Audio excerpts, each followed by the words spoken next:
This plant here is called Celtis, and this is a new one for me this year. Again, the seed came from BC Seed Co-op. And yeah, what they say is that it's kind of like a lettuce, like a romaine lettuce, but you let it bolt, and it will send up a stalk, and that's the edible part. I guess like the lettuce part is also edible, but the main part that you're growing it for is the stalk. So yeah, this is kind of an exciting plant for me. I'm excited to see what it looks like because bolted lettuce looks really great also. Okay, so one pepper that I'm really excited about this year is called Czech Black, and that again came from Eagle Ridge Seeds, and it's a really hot black pepper, and I'm excited about that, and it's an endangered seed. Okay, so one of my favorite vegetable crops is right in front of me here, which is tatsoi. This is a nice little patch here. It's one of the earliest season greens.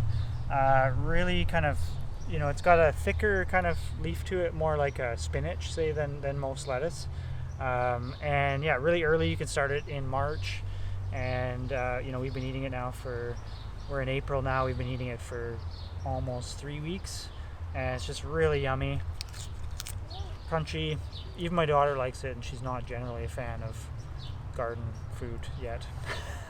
So these potatoes that are growing, they're super vigorous, and these ones are called ozet potato, and it's a potato that never went to Europe and then came here from South America. So it came up from South America north and has been grown out in Washington State for many, many, many, many years. And yeah, so it's locally adapted, and so I often am searching for varieties that have been grown here, and that's why it's so important to support your local seed companies, because they're just bred for your climate. And over time, you can even do this with your own garden and your own plants, is to save seed of your plants that are looking super good, the ones that have survived in the marginal locations and that are showing you that they're a survivor and a thriver. And those are the ones that you want to save seed from and share them with your friends. And so ozets are like that. And we've got these ones from our friend Chris, and we're growing them out. And even though it's kind of, a bigger patch in our smaller garden, they're worth it because you can't find these ones at the store.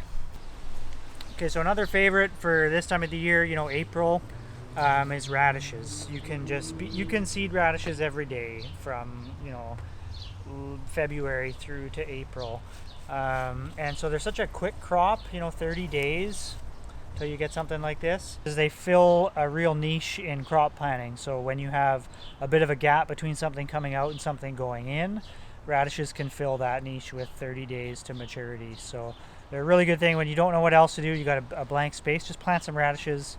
They'll be ready in 30 days, then you can plant something else after. You can eat the tops, so like that. You can put them in salads, and obviously just the radish themselves. The longer you leave them, the spicier they get usually. There's so many different varieties as well. Some are really spicy and some aren't, but they're just definitely one of my favorites. They're that really early season crop and a real kind of reminder that spring is here.